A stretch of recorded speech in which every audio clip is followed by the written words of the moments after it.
We'll go through this really quickly.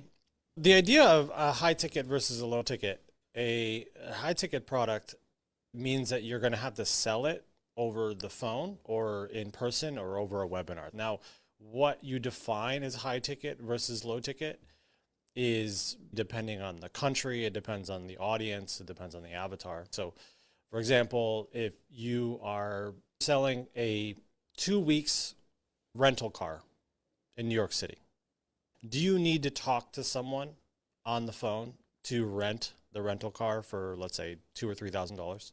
Would you need to talk to someone, or would you just do it online? You need a car for 3 weeks. You're going to go online.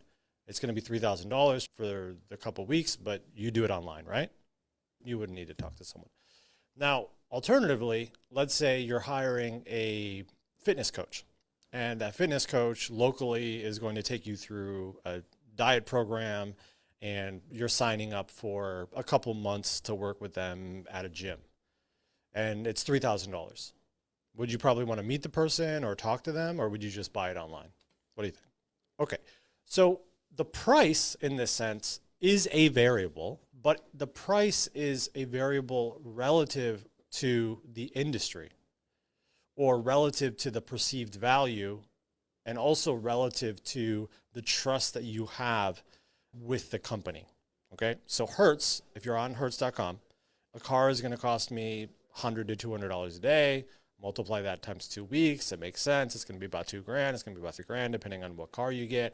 I know Hertz is this multinational corporation. They've been around for a really long time. They're going to make sure that my credit card goes through. When I show it up at the airport, I'm going to show them my ID, and I'm going to be able to get my car because I've done it a million times. So even though it's $3,000, it's not really considered high ticket. People can just direct to purchase on your website, and everything's going to be fine. But if they don't know you, and normally they're paying a $19 gym membership, then the $3,000 investment in their body and working with you is a high ticket investment. The definition is a little gray, but you guys are all smart. You guys can connect the dots. The only distinction is, do they need to meet you, whether it's on the phone or whether it's over a Zoom call or whether it's in person, or whether or not sometimes, if you're really good, you can get away with it, what's called one-to-many with a webinar, but that's a little bit more advanced. Usually you get them to buy something low ticket ahead of time, and then you upsell them, okay? So the idea, there's basically 3 types of funnels that you can use. I'm going to recommend that most of you use a calendar funnel, but there's really 3 funnels that you can use. There's a webinar funnel, then there's a calendar funnel, and then there's a low ticket to an upsell funnel, which really is a low ticket to a calendar. Here's the deal. You remember the different CTAs that you can have as a business owner?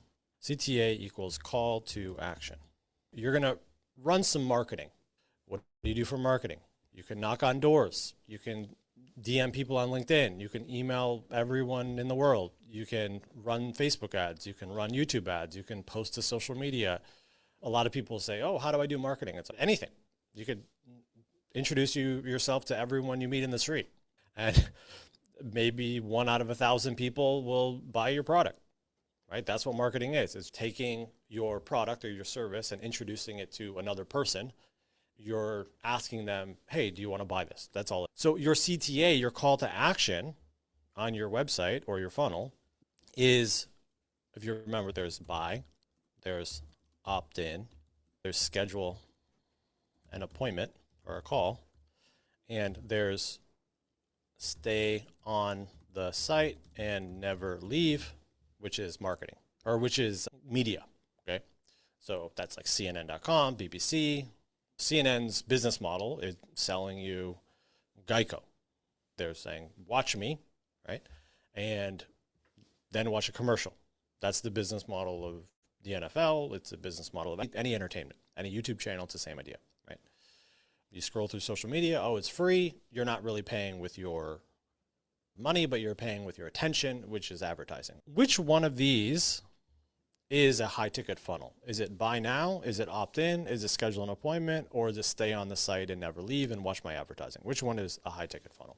Schedule an appointment. Now, It's a little tricky because in order to schedule an appointment, you have to opt in by default because you need to share your name and your email and generally your phone number, and then you pick a time and you schedule an appointment, and then you have reminder sequences, and then you schedule a call, and then you show up to the call, and then on that call, Terry is a master of this, you have a conversation with them, and at the end of the conversation, you say, okay, would you like my services?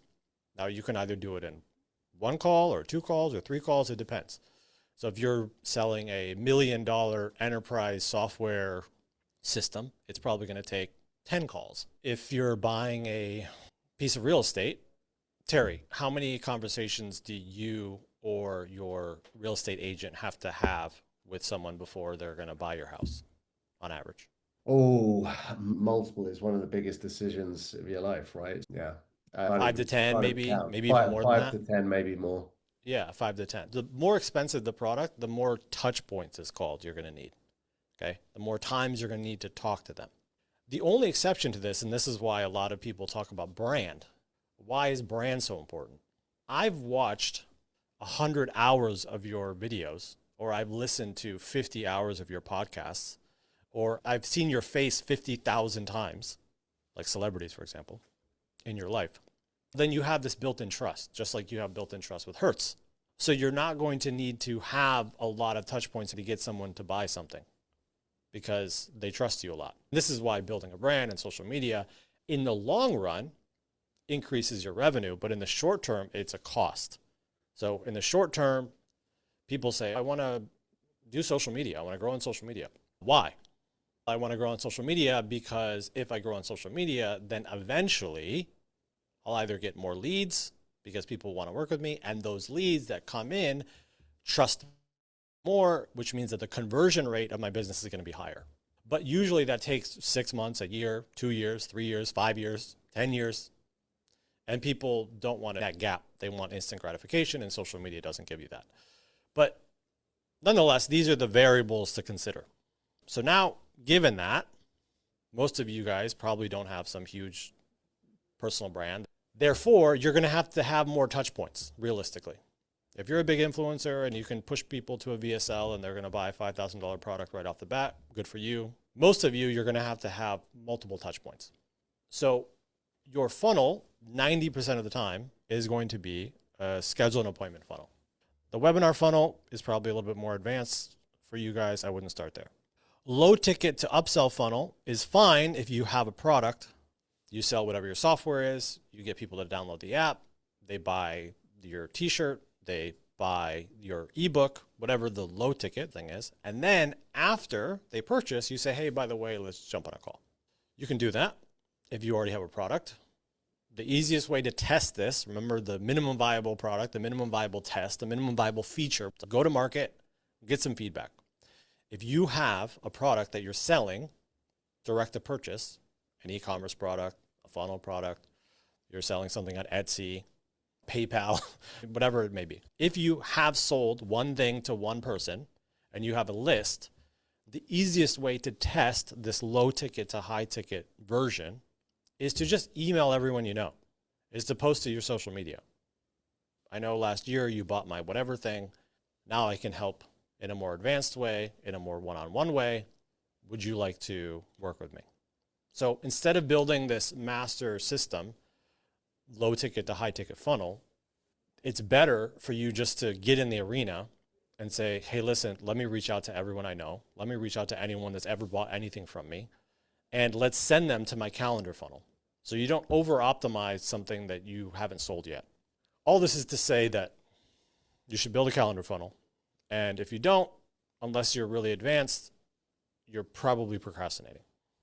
Because sometimes you get a sense of, I have this perfect thing, and I'm going to build this, and then when they click this, it's going to automatically send that, and then they're going to get this video, and then it's going to put them in the bucket, and then from that bucket, it's going to send the webinar, and if they watch 50% of the webinar, then they're going to actually get all of that. But that's micro-optimizing something that's already working, and you're trying to improve it.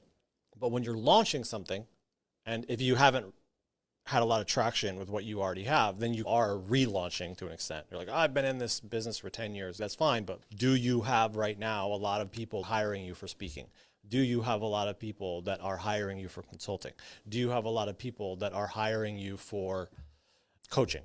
Do you have a lot of people that are hiring you for expensive services, $2,000 a month to perform whatever task? If you do, then you can talk about micro optimizing. Usually that's on the back end. It's emails, it's increasing the lifetime value, it's turning something into a retainer instead of selling really high ticket up front. But my guess is that most of you listening to this are either launching or relaunching something. And if that's the case, we're going to go into a calendar funnel. But you guys know I'm a big why guy. But this is the first domino. The first domino is making this commitment. I am going to create a calendar funnel. Okay. Now, how do you create a calendar funnel? Conveniently, on YouTube, we have this hour-and-a-half long class on the psychology of funnels and how to create them and what's the hero section and the copywriting and the psychology and all of that. Okay, so I'm not going to repeat what I said last week on the website funnel. I'm going to talk a little bit about the back end to this. At the bottom of your funnel, you're going to have a calendar. You can use any calendar you want. Google, Calendly, create your own calendar and connect it through a webhook and an API. Go High Levels calendar. There's a million different calendars. You're just going to embed it. That's all you're doing. You're embedding the calendar. Okay. So this is why you should work with me, CTA, schedule a call. Okay. We have trainings on this. I'm not going to get into the psychology, but this is what you're building. Okay. You're building a calendar funnel. And then you're going to have people that opt in, but don't schedule. And then you're going to have people that schedule.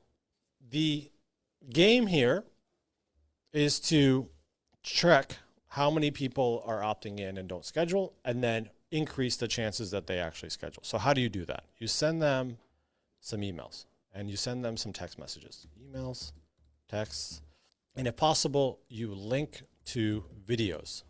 Terry was in charge of one of the largest launches that I've ever seen. Like a couple, maybe 3 years ago, Terry, or something, when AI was just getting started. Yeah. Terry was in charge of, this is pre-deal, but he was in charge of one of the largest like AI launches. And it was a high ticket, essentially enterprise sale. We don't need to get into the details of it, but they had a really impressive video series that people had to watch to nurture them before they actually jumped on the call. If you guys can have YouTube videos or Vimeo videos, you're sending them reminders, but in those reminders, before they talk to you, you want to send them, here's some education, here's some information, here's what we're going to talk about in the call, getting them warmed up. What this will do is it will decrease the chances that people will actually show up to your call, because some people are a little overwhelmed. They're not going to watch it. They're going to feel uncomfortable. They feel like they're going to be sold. They are overwhelmed, whatever. That's fine. But you don't want to waste your time with people that are tire kickers, that aren't really serious about whatever you're selling, whether it's hiring you to do consulting, hiring you to do services, hiring you to be a coach, hiring you to help them implement something, hiring you to speak at their event. Whatever it is, you're going to be charging $2,000, $5,000, $10,000, $20,000. If they have a $150 budget and they're unwilling to do anything, like watch a video to learn about you and what you're doing, or learn about your system, then they're not going to buy anyways, and you might as well not talk to them. So there's kind of two ways of making a lot of money in the world. There's the masses, which you're competing on price, and then there's the rich, high class, and you're generally competing on effectiveness or convenience and sometimes status. The masses compete on status as well. Status is just a human nature thing, so I won't even include that, to be honest. But very, very poor people buy things for status as well. So you have the masses, kind of everyone. This is like Walmart, low prices, Amazon, just masses. And then you have the rich or the high class, which are like businesses. Generally speaking, people that own businesses are going to spend a little bit more. And what they're paying for is convenience, or they want a result. They want a result, and they want it to be convenient. And they're willing to trade money for your time. They're like, I want this result, but I don't want to do it. I don't want to learn how to do it. I'm willing to pay someone else to solve this problem for me. And then the richer you get, the more you do that with other people, and then you have higher leverage, and then people are doing this at scale, which is why it's like the Matthew principle from the Bible. For those who have, everything will be given, and for those who have not, everything will be taken away. It's a controversial line. It's not prescriptive, it's more descriptive. That's the way it works. So the more money you have, the more people that you can hire, the more things you can do, the faster you can go, and then it's like compound interest, and it gets bigger and bigger. You either want to compete on price to the masses, or you want to compete on effectiveness and convenience, personalization as well. So whatever price you're thinking about charging, I would double it. Where most agencies die, and where most people that are trying to get into coaching or consulting die, is that they are trying to sell to the masses, the people who want something, but they don't have the money to actually afford it. So someone that wants some greater thing, I wish my business was better at email marketing. I wish I could make a website. I wish I could launch this, whatever it may be. If you're selling to the masses, the average person, they're lazy and don't have money and are entitled because that's the way our life is. Everything is easy for most people. But they don't realize it is easy. So they're entitled even though their life is easy. They're going to want a lot for a little, right? If you charge $200 to set up someone's email campaign, they'll probably complain even though you're performing a miracle for them.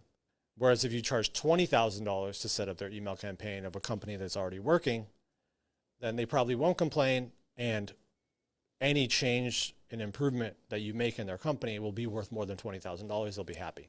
So whatever price you're thinking of charging, charge more. If you're going to go high ticket, which that's what this class is about, charge more, double it. So whatever that is, guys, I'd test doubling. Just double all your tiers and your life will be better. I promise. The conversion rate, the math behind it, your conversion rate is not going to go down by 50%. It won't. So the math, if you double your price, the only way that financially doesn't make sense is if you decrease your conversion rate by 50%. So even if you double the price and only half the number of people buy, you're going to end up making the same amount of money, but it's going to be half the work and your clients are going to be better. Now, what does this mean? If you're going to charge twice as much, what does that mean? What's the implication for you? Confidence, worth more, make more money, status. I don't really, all of those are wrong, no offense. It means that you're going to have to provide more value because price is relative to value. So whenever you pay a dollar, you're expecting a dollar value. So if I pay $10,000 versus $5,000, I'm expecting $10,000 of convenience. So you better have your ducks in order and you better be able to fulfill, which is even further reason to have fewer clients. Because one person paying you $10,000, you have more time and more energy and more determination to make sure that they win, right? And so if you're going to charge $10,000, you better be worth $10,000. So that's a matter is correct, but confidence is not a feeling. Just as a side note here, confidence is not a feeling. You're not going to listen to some music and you're going to listen to some podcasts. It's like, you're worth it and like, you're amazing and you feel confident. That's not confidence. It's not a mental gymnastics trick. You are all already confident in a million ways. Confidence is specific to the task. When people say, are you a confident person? That's a very stupid question.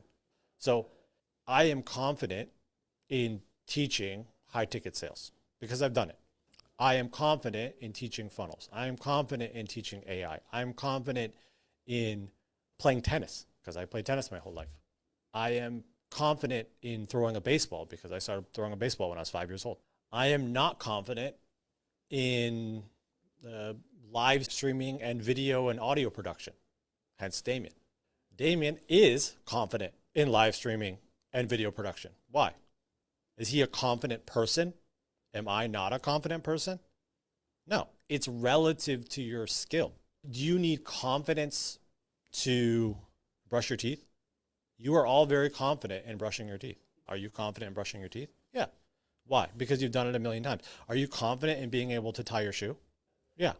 Are you confident that as you're walking down the hall, you're not going to trip and fall? Yeah, because I've walked a million times. So This idea of having confidence is just a total delusion. I am very not confident in playing the piano. I have no confidence in playing the piano. And I shouldn't have confidence in playing the piano. I'm not going to listen to a pre-recorded meditation on why I should be confident in playing the piano. I should not be confident in playing the piano because I don't know how to play the piano. So I should be very not confident, right?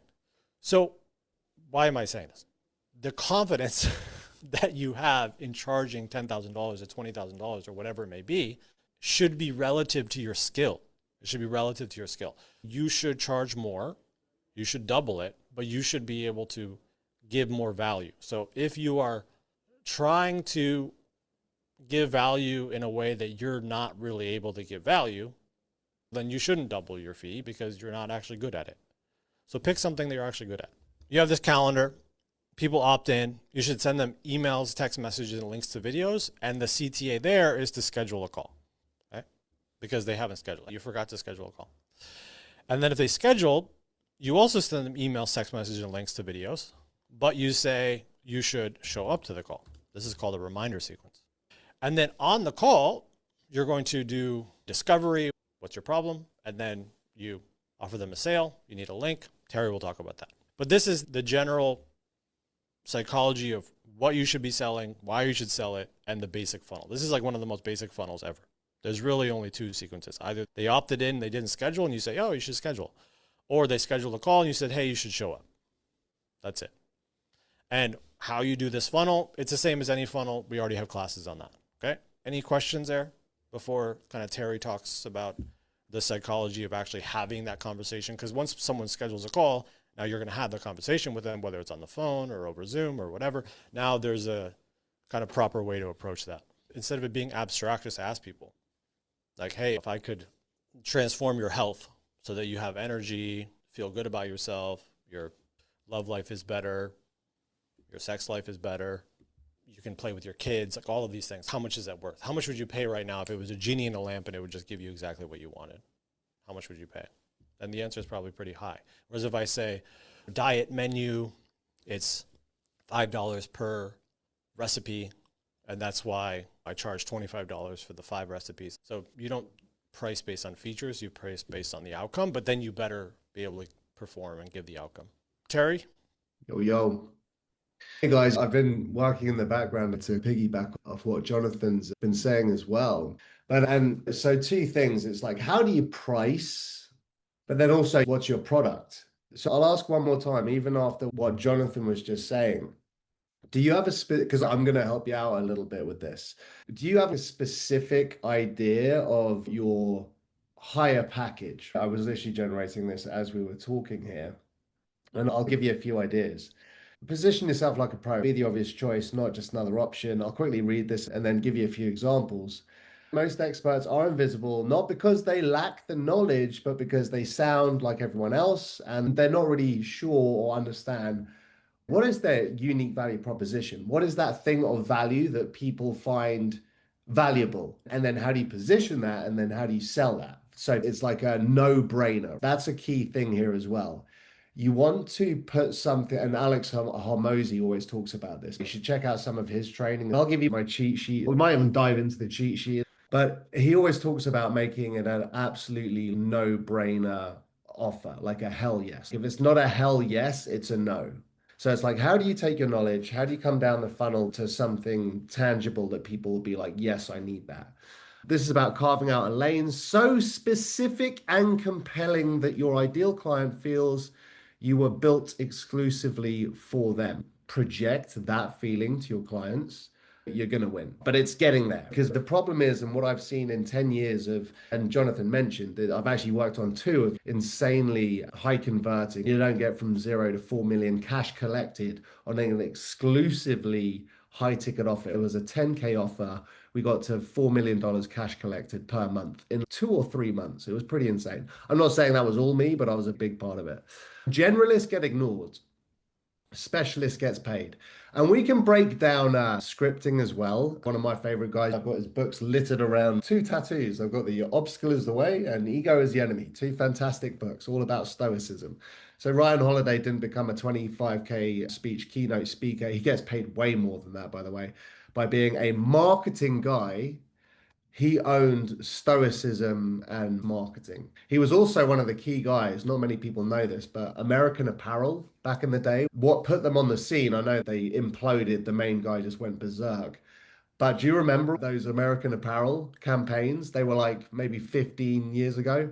Put a one in the chat if you know what I'm talking about. He was like the mastermind behind all that that put him on the map. But anyway, Brene Brown turned one TED talk on vulnerability into, yeah, you guys remember that. That would not fly these days, would not fly these days at all.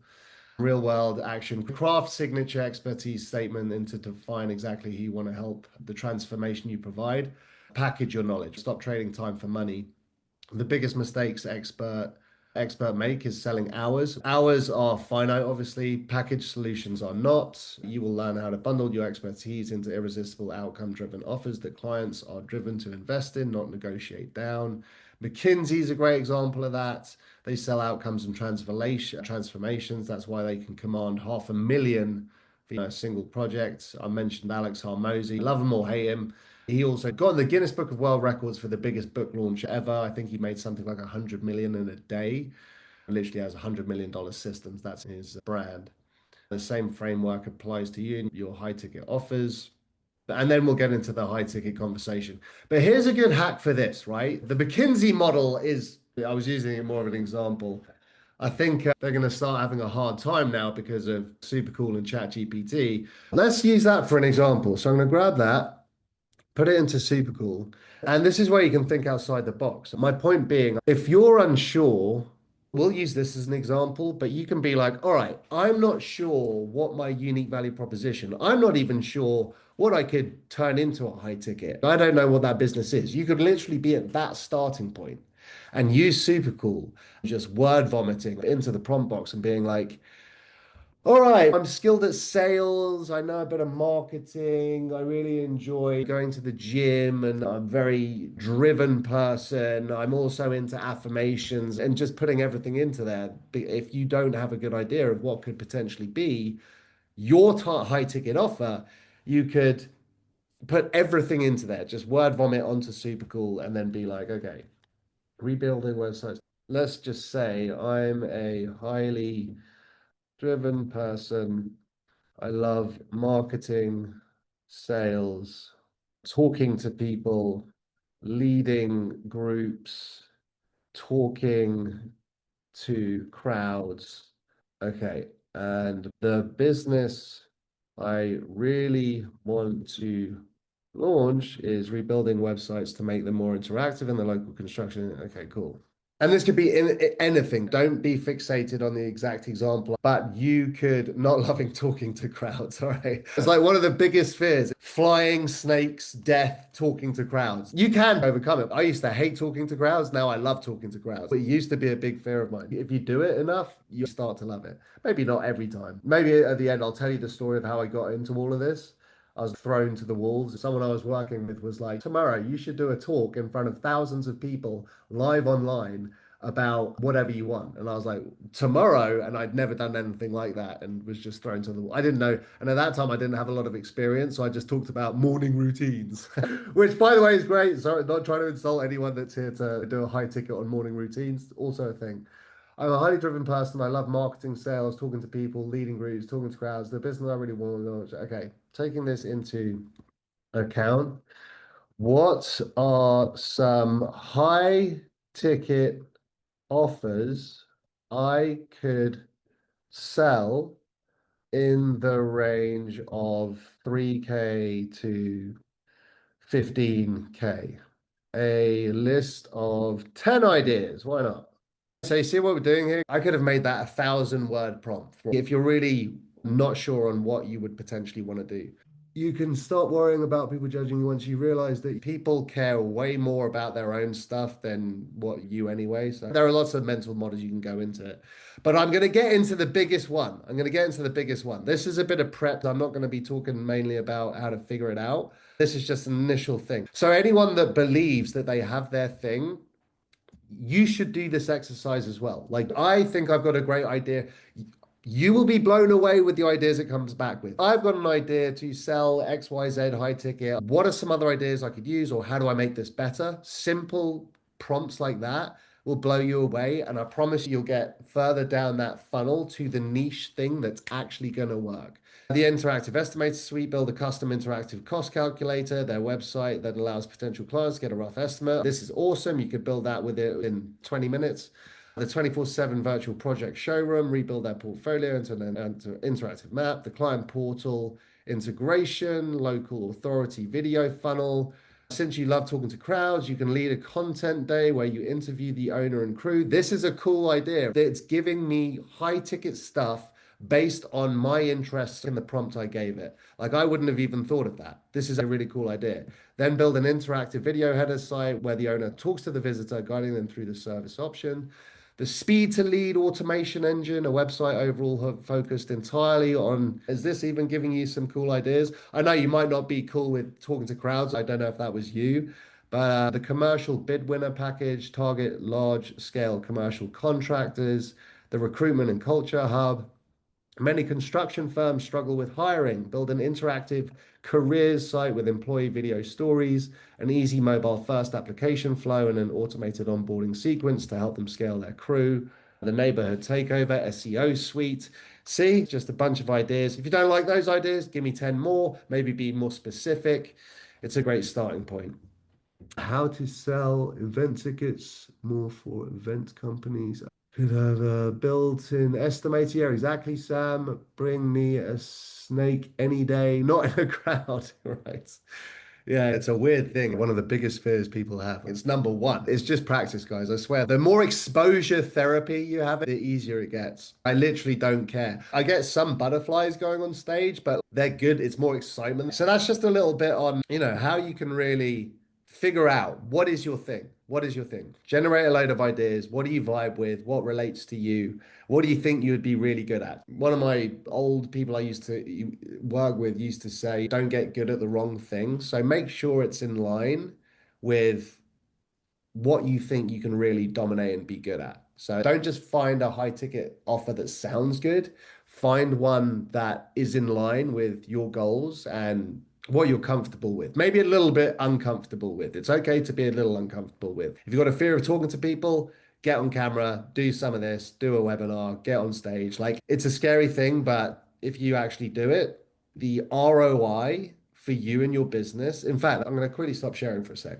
It's a good point. Public speaking and webinars and getting on stage, very scary. But if you can conquer it, I urge you to give it a go and start small. Do a webinar for 5 people. Great starting point. Do it for your friends and family. Get them in a room. Talk to them. Overcome that. The ROI, if you're serious about getting out there and scaling and having traction and having an impact in the world and giving people real value, can you do it without it? Is it exponentially easier if you can actually effectively communicate with people?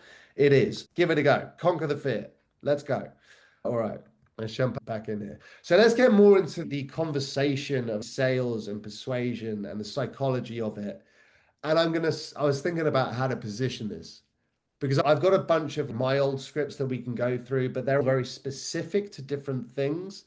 So I just made a very generic what you should do and a rough process of what you should go through. I almost don't want to dive too much into that because what I've found, right, to get from 0 to $4 million cash collected with training, hiring the team from scratch, the offer was already there, but they were unable to do it. We partnered with them.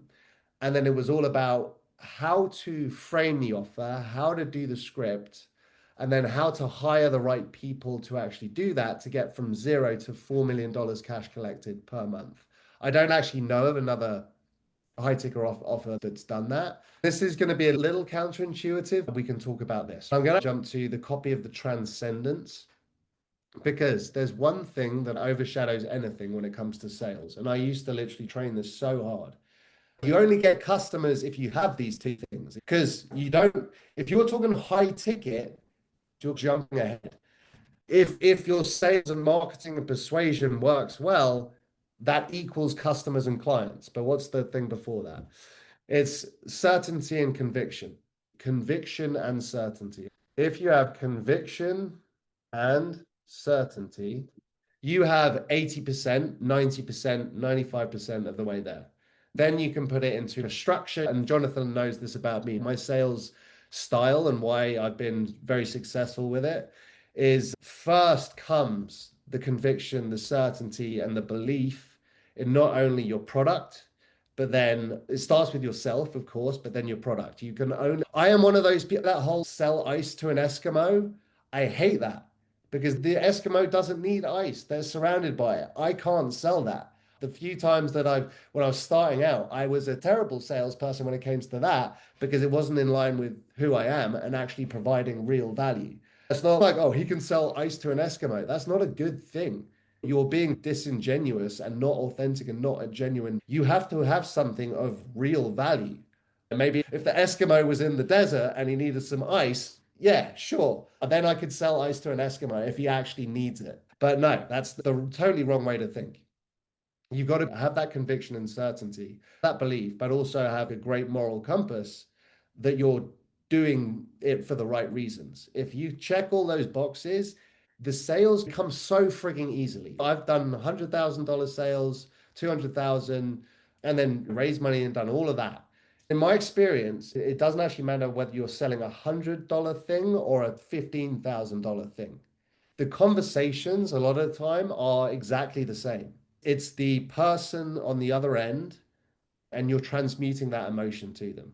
If you're calm, collected, you are the expert, you know what you're talking about, but beyond everything, you've got that conviction, that certainty and belief, the sales will happen. Now we'll get into the bit where I can show you a rough framework for a good script, but then I'll also show you a hack. You're with me so far? I could literally stop this right now and just be like, guys, belief, certainty, conviction. If you've got those things and you've got a good moral compass. One in the chat if you're following me. Let's take us, for instance, right? Let's take Famous Labs and Famous.ai. Do we have a problem selling this thing? Absolutely not. Not only because it's a friggin' badass thing and we know how much value it provides. Let's sell as much as we can to as many people and help as many people as we can. If you ever hear Alex talking about his reason for existence or Jonathon, it's a game changer. So anyway, let's get into the practical stuff of how to lay out a script. Let me read this quickly. So the high ticket sales conversation. Close without feeling like a salesperson.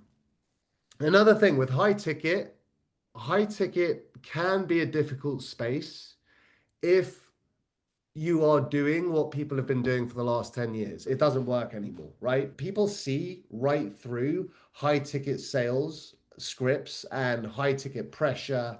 It's great to overcome objections, but you usually do that throughout the call by building insane certainty and trust because you're emoting that. Old school, wait to the end and overcome all the objections. You can do that and that still works. Way better is you're answering objections and overcoming everything through the call. So by the time you get to the sale, it's a no-brainer. You ready to rock and roll? Yeah? Sweet, let's go. That's how I close. Should we rock and roll?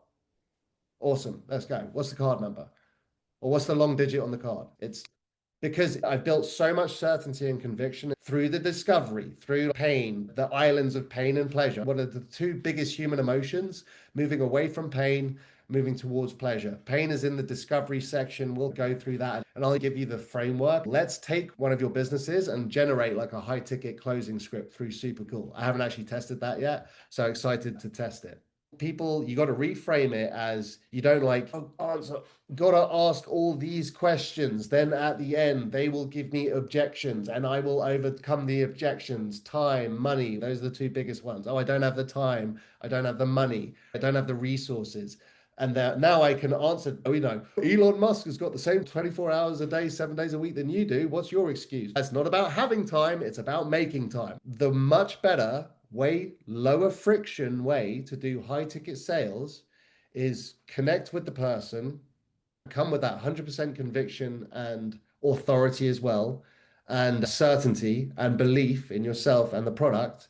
And then during the conversation, by the end, there should be no objections. It should just be a yes, because they are that sold on not only you. Point being, guys, like you don't want to do, because guess what? If you haven't built that conviction and that certainty in the person you're talking to, and it gets to overcoming objections right at the end. Oh, I don't have the time. Let's say building trust and conviction and certainty throughout the conversation for a no-brainer yes. That's version one. Or being super scripted and then getting to objection and overcoming objections. That's version two. Which version, one or two, results in more buyer's remorse? Who do you think, which person, let's say version one, building trust so to an easy yes, or version two, doing script by script and overcoming objections, which one leads to more people wanting to refund and having buyer's remorse? No, it's number two, because they're not sold. You're having to overcome all their objections rather than having the certainty built in them. If you've done the right discovery and you've answered those questions and you've asked the right questions throughout the process, you shouldn't have to overcome objections at the end. If you're overcoming objections, that means they're not sold on it, right? And it's more like you're overcoming objections to get them to back into a corner so they have to say yes because you've answered all the questions. Way better to just answer all objections and build that certainty and trust so they're like, yeah, of course, why wouldn't I do that? So that's the way I do it. I get to know them. Let's run through a rough structure here. I was looking at my old scripts and I was like, they're all so specific. So I actually just generated something rather general here, but we can talk through it. Yeah, really. Okay, so this is like a rough framework, which I can share in the chat, of a good high ticket script. Okay, so frame the call, set the authority, safety, purpose, establish control and remove pressure. A big counterintuitive thing that a lot of sales training does is they're like, do a lot of small talk, right? A lot of small talk, like, oh, how's the weather? Blah, blah, blah. And then they spend 5 to 10 because they think it's like building trust and they think it's building authority, or they think it's really getting to know them and building that connection. If they're just shooting the shit, pardon my French, and talking about the weather and blah, blah, blah. No, incorrect. You want to keep small talk to a effective minimum and establish authority while you're doing it. I actually use the weather thing sometimes, but they're not here to talk about small talk, right?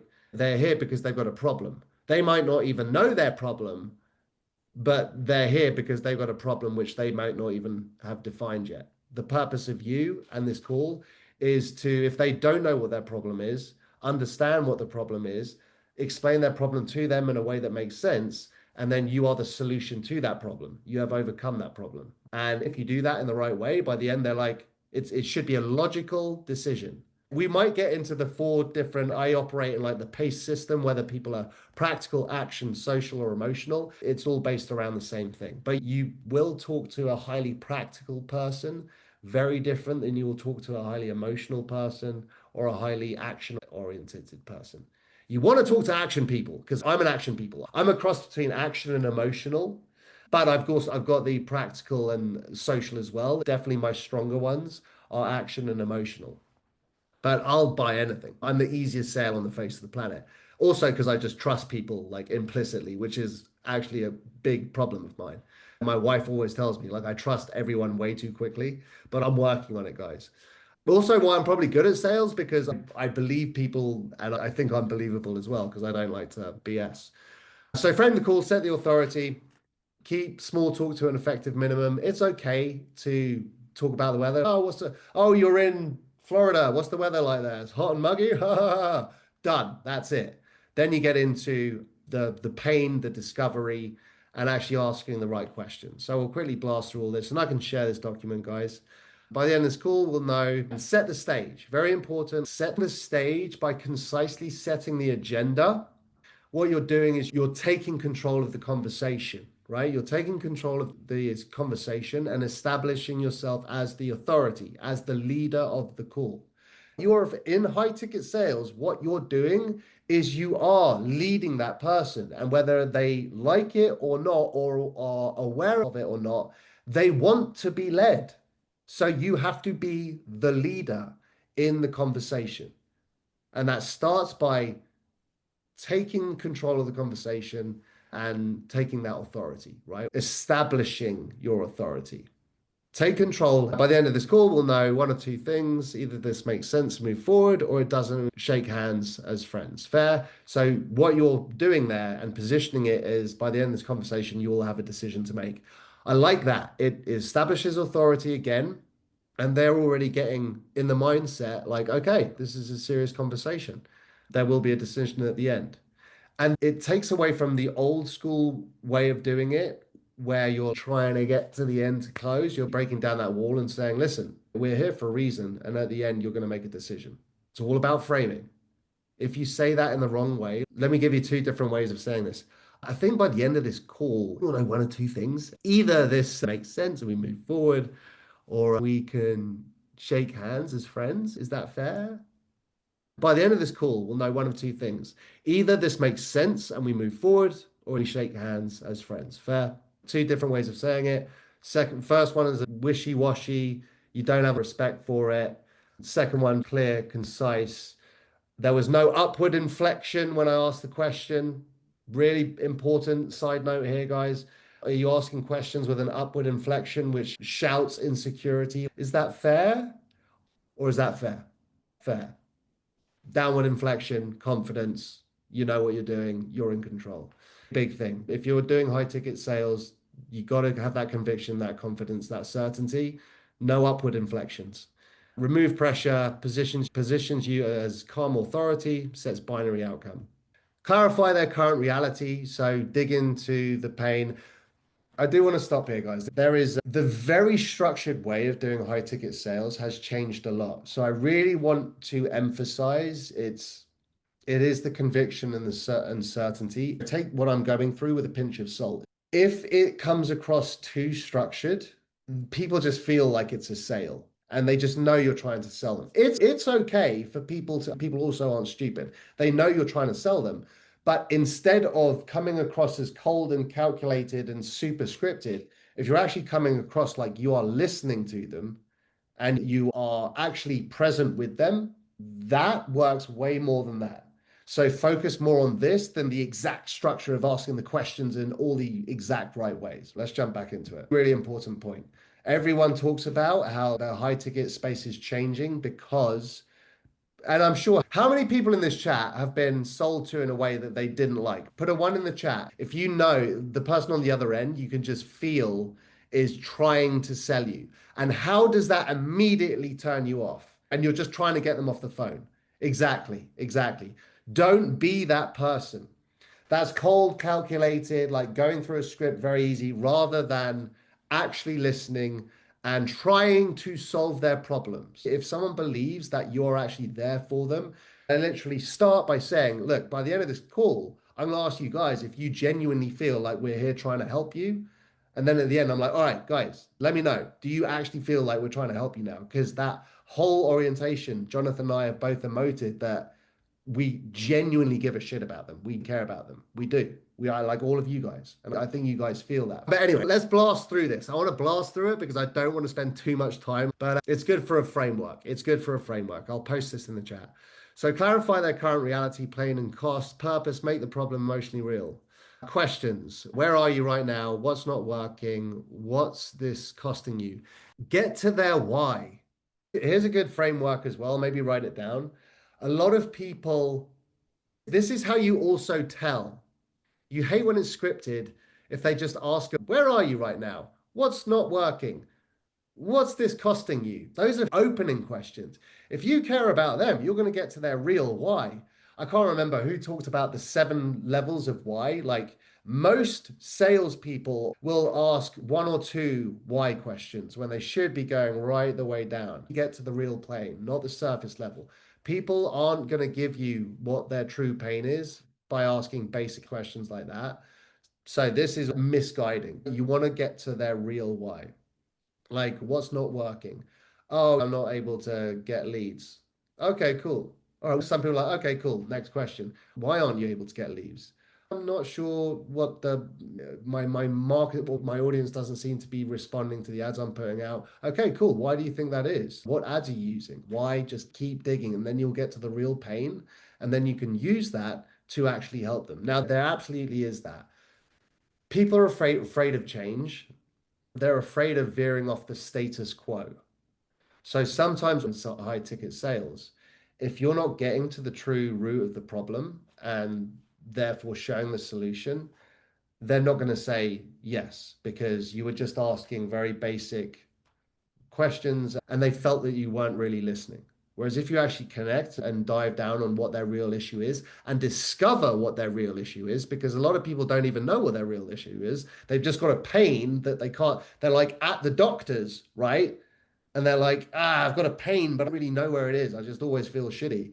Rather than being like, all right, yeah, my elbow really sucks. Okay, we can work on the elbow. But if you just go to a doctor and say, like, all right, I'm just feeling shitty, I don't know what's wrong, hard to diagnose their actual problem. Example, if nothing changes in the next, yeah, that's more basic stuff. Good question, very basic. You want to dig in deep, way deeper. Why? You can even go uncomfortable why.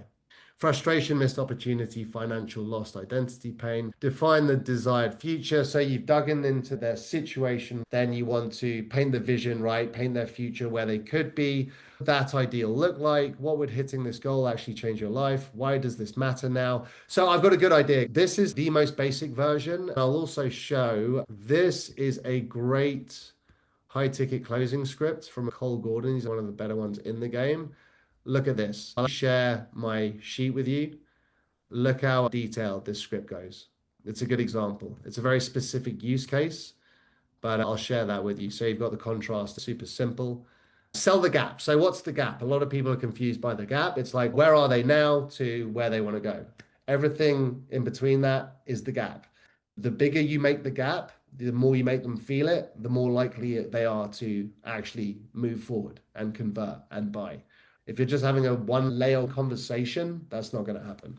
So sell the gap, do not pitch features, bridge the gap between where they are and where they want to be. You're stuck at 20K a month. You want to scale to 100K a month and you don't have consistent client acquisition. Again, pretty generic example there. But what are we saying in the chat? What's Your Why by Simon Sinek. That's an amazing book, Simon Sinek. Guys, I'll share this with you. These are the best books on persuasion. I would actually say this is my favorite one, Pitch Anything by Oren Klaff. It's amazing. It's all about framing and how you frame it to the potential customer. What's Rick saying? State is 90%, 10% sales structure. I couldn't agree with you more, Rick. 90% is state of mind to help them get to their dream outcome. Exactly. That alignment and intention makes all the difference in being able to have a chat. It's not about features and tech and price. It's about the outcome. Couldn't have said it better myself, Rick. Totally. That's a really good thing to note, guys. Don't get lost. This is the big problem. By the way, guys, is this interesting? Put a one, won't be offended. Put a one if this is useful for you.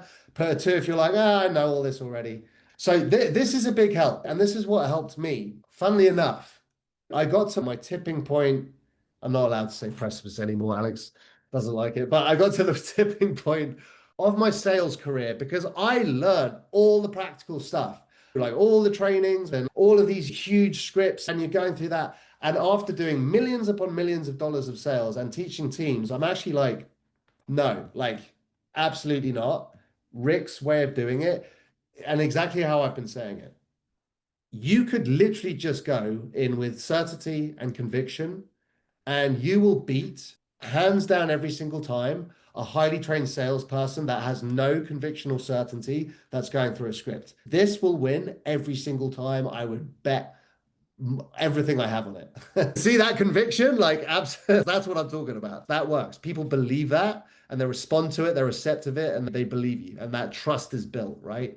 Like it's so point being with that. I started my career like having to learn all the practical stuff, and I realized like the majority of this is complete nonsense. The majority, and I will plainly say and put my flag in the ground, most 10 to 20,000 sales persuasion training I've seen is complete garbage because you pay the 10,000 or 20,000 and then you've got all of these modules and all of these things and all of these practical things. It's okay, fair enough. If you spend a year internalizing every single part of that, you might be good at sales. But no one does that. No, just conviction, certainty, belief, rough framework. That's it. That is my God's honest truth there. All right, let's go back to the structure. Transition to investment. Obviously, take everything with a pinch of salt. It helps to have a framework. You can't just get on and have a chat and sell. People do that, but it helps to have some rough structure. Don't get so down the rabbit hole that you're on a call and you're like, oh God, what do I say next? I forgot to do the discovery before the blah, blah, blah. So just, you're all good. Don't overthink it. Don't get lost. Just have conviction and certainty. Afterwards, it is great to listen to your sales calls back. Feel free to listen to them back and be like, oh, yeah, no, I should have done that there. I should have done that there. But don't go maniacal on it because you'll burn yourself out for one, and two, it doesn't really work. There are always exceptions to the rule. There are salespeople that execute it perfectly and they're great, but the majority, you just don't need to do that. Transition to investment. Yeah, no weird energy, no hesitation. That's what I'm like. If I'm at the end, I'm just like, all right, let's rock and roll. I'll either do let's rock and roll or you ready to rock and roll or let's do it. And they're like, all right, let's do it. You've got to lead them. If you falter at the end and you're like, oh, what are you thinking? Is that a terrible question, by the way? Because what have you just done by asking them, okay, how does it sound? What are you thinking? You've just asked them to like, go on, what objections do you have? Tell me all the objections you can think of right now. What are you thinking? Does this sound good? Is there anything that, you're not sure on? Terrible. Don't do that. You're literally asking them to think of objections. And if you've done your job and you know that how insanely valuable what you are selling is, you ready to rock and roll? What's the long card number on the front? Beautiful. You're in. It's that simple. So many people butcher the ending, right? They'll lose a sale because they've been great through the whole call. And then when it comes to closing, they know they're getting to the close and then they start like sweating and they're like, ah, nah, just you are there because you know what you have can help that person. If you're not, get off the phone. Don't do that. Don't sell ice to Eskimos. But if you are, and you've got this connection with them, you're overcoming all the objections just by literally how you're going through the call. They're feeling good about it. It can help them. You ready to do this? You ready to rock and roll? Let's do it. It's just that easy. Handle objections strategically. If they've still got objections, fine. Go into them, be real, be authentic. Time, money, spouse, partner, uncertainty. I can share, I'm not going to get into them, but the big ones are money and time. Money and time. Because I don't like the spouse partner trying to cut the spouse partner off. I've got a wife, I understand what it's like. Uncertainty, that is a true one as well. Expensive, yeah, contrast. A funny thing, right? I used to sell a persuasion program. We price test so much that we sold the same program for 10,000 to $100. And guess which one sold or refunded like way more when you sold it at 100 because they weren't invested enough. The more you're invested, the more you invest, the more you're invested. Need to think about it. Totally fair. I can share this. It's got some overcoming objections. What specific do you need to think through? Make them articulate the real concern. That's fair. I need to talk to my partner. If they said yes right now, would you move forward? Isolate the objection. I'm not sure. What's making you hesitate? Clarity kills uncertainty. Close directly. Never fade out. Do you want to move forward? Let's do it. Card or wire. I strongly agree with. A reinforced decision. And then afterwards, don't be cold. Don't just jump off the phone like, all right, sweet, cool, see you later. As soon as you close, that's when fulfillment begins. You've got to make them feel great about their decision. Anyone that I've ever closed high ticket, I'll stay on for a few minutes, just being like, yeah, I'm excited for you. This is going to be awesome. This is what's going to happen first. John A is going to reach out to you. She's going to give you all of the things. All you need to do is you get a link to schedule a call with Yasmin or whoever it might be on our team. She's an absolute badass. You're going to have such a good conversation with her. Yeah, are you excited for this? You ready to rock? And they're like, hell yeah, I'm ready to rock. Awesome, man. If you need anything, I'm here. Just shoot me an email. Just leave with a super positive note. Make them, don't immediately be like, I've seen salespeople do this. They'll get the close and they're so fixated on the next close that they'll be like, getting them off the phone as soon as possible, which can lead to buyer's remorse because they'll feel used. They'll be like, oh God, what just happened? I just said yes and he vanished. So yeah, take care of them. Take care of them. It's a bit cheesy. If the more you care about them, the easier the sales are and the less refunds you'll get. If you actually like care about your prospect, care about them, listen to them and have their best interests at heart. Like really, that's a very used line that has lost a lot of meaning like care about you. But if you truly take that into account and listen to them and are present with them and care about them and their outcomes, That coupled with conviction and certainty, you're golden. And if they say no, then it wasn't meant to be. You will get no's, of course. But if you get to a solid no, well, sometimes you can overcome them if you can sense that, if you get pretty good at it. But I never get bothered by no's ever, because if they say no, it's like, all right, sweet. We didn't waste our time and we didn't waste your time because you're clearly not a good fit. Awesome. Let's find someone who is ready for it, who finds the value, who we can really help. Great. And another thing on that is don't, what time is it, by the way? Oh my gosh. All right, no, we're good. Don't try and overturn people that you know are not a good fit. I've done it a lot of times in my earlier career, 10 years ago or so. I was ferocious. I was an animal. I could pretty much take any no and turn it into a yes, right? Because that's what I was told to do. And I was like, okay, I may have actually believed in the product too much, right? Because I was getting no's and I was overcoming them and I was getting in. Cool. What happens? You start your fulfillment, you start fulfilling them, you put work in, they refund because you sold them too hard. If you sell them too hard, you know they're not right for it. Like the whole cliched hotshot salesman that got an 80% close rate. Is that an actual 80% close rate? Or are you just really good at overcoming objections and getting them in? Great for them only to realize that you just overcome their objections for nothing. You wasted all your time and energy. You're like, save them. Nothing wrong with saving people. It all comes back down to your conviction and your certainty again and your belief. Someone can come back for a refund. This is a fine line. Someone can come back for a refund. And if you truly believe that you need to get on the phone with them and maybe they're just not seeing the value, and you believe if they stick with it, you can turn them around, then yeah, it's your obligation almost to convince them of that. Now, if you're doing that for the wrong reason, just to keep the commission or just to keep the sale, that's a no. And you're only digging your own grave because I know from experience that person will keep coming back and you will waste time and money and energy in trying to keep this person in that should not be in. So if they, because I listen, over the last 10 years, I've worked with people that have had a saves team, a team dedicated to say, no matter what the refund reason was, a saves team. Didn't work out so good. Didn't work out so good because their saving rate was insane for the first time, and then the second time, and third time, and then they always end up refunding anyway. The relative amount of people that actually stuck with it to the amount of people that actually refund was like so small, so it just wasn't worth it. It wasn't worth it. Sales is not the art of convincing or persuading. Sales is fundamentally the transference of emotion. Some people disagree with this. Super practical people, like Alex, for instance, you don't talk to Alex from an emotional standpoint. It's practicality. Sales is nuanced. Persuasion is nuanced. There are different levels, but Pareto principle, this is it. I'll spend the last minutes talking about, if you guys want me to, talking about PACE system, like practical, action, social, emotional, the differences between them. You can figure out what you are. But if you get very good at sales, you can intuit within the first minute whether people are more practical, action, social, emotional. And then you can shift the conversation towards that. Not the same way you would talk to a purely emotional person.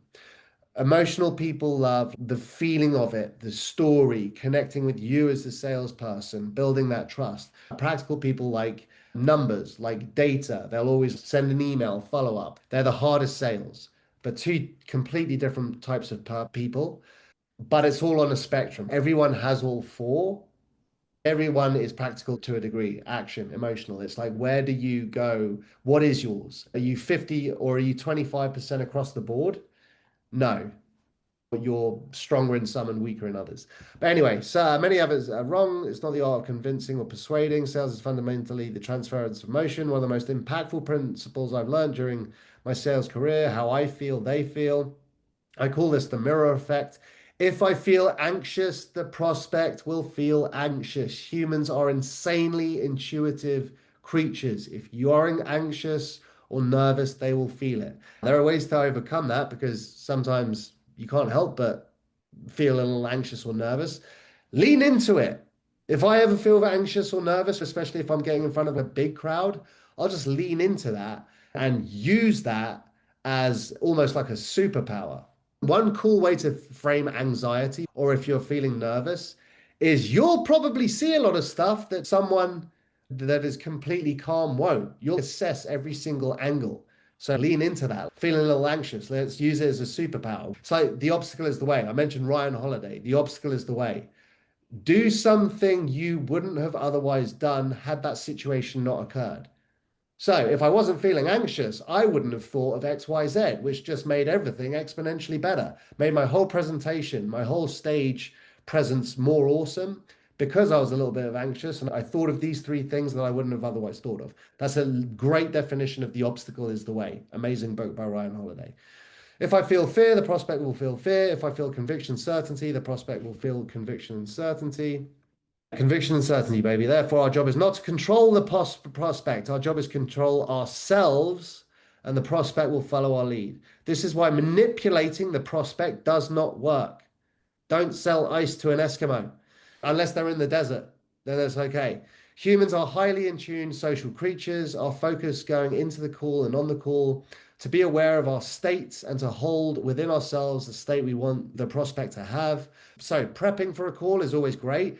Some of the worst calls I've ever had is when I was rushing around and then jumped onto a call. You get into the right mindset, ask myself, how do I want the prospect to feel? Calm, excited, view me as the expert. Great. Small talk to a minimum. You might think small talk is great because you're getting to know them. No, you're losing power if you're spending 5 to 10 minutes just small talk. And they know what you're doing as well. It's disingenuous. Like quick 1-2 sentences, get straight into it. And then I put myself in the exact state when I'm handling objections at the end, ask, how do I want the prospect to feel? And then I do nothing to make them feel that way. Oh, that's what you're saying. Yeah. If you're feeling it, they will feel it. Cool. And I think we are coming to the end. And it's the key takeaways. What do you notice what I did not do on this? I didn't dive down a super practical hole. I did not dive down a super practical hole because I hated sales training where it was like, oh, you got to do this and this. No, have a rough structure, conviction, certainty, belief in yourself, in the product, build trust. These are the important things. Rick said that 90% is that, 10% is the practical structure of everything. Thanks to Jonathon for the first little beautiful golden nuggets there. This will be cut up and I will see you guys very soon. Cheers, guys.